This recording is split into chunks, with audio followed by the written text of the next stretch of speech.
Come with me as we tour Frank Lloyd Wright's Affleck House in Bloomfield Hills, Michigan. Now, this is owned by my alma mater, Lawrence Technological University.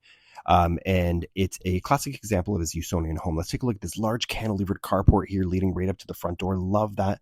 Once we get through that front door, we're going to come into the large open space. He usually keeps the compression going into the house too, so I'm surprised to see so much light in the entry. And yes, those are windows on the floor. When we walk through the front door to the right, we're going to go up a few steps.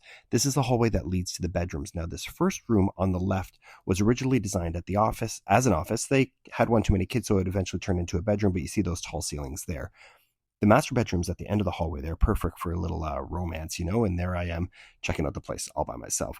Leaving the master bedroom, the nice hallway there, brick on the left side, wood on the right, heading back to the front door. But before we get too far, we're going to back up and check out this room. The story we were told is Frank Lloyd Wright and showed up one night unannounced and spent the night in that room. Kind of cool, kind of creepy.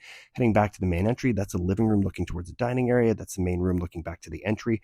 But by far my favorite spaces were the outside spaces. So this is the main floor balcony that projects and wraps all the way around. Just below that, there's another balcony below the house, kind of there. You see it there.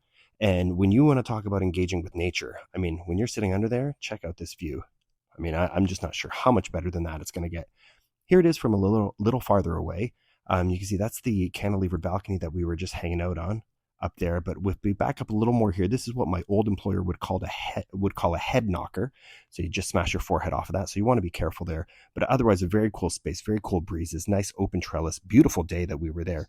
Anyways, guys, if you ever find yourselves in Bloomfield Hills, Michigan, it's definitely worth a visit. Plan ahead. They don't do these tours too often, but I have zero regrets. It was amazing. The tour guide was amazing. So follow along. I've got 2 more Frank Lloyd Wright tours coming up this week. So follow.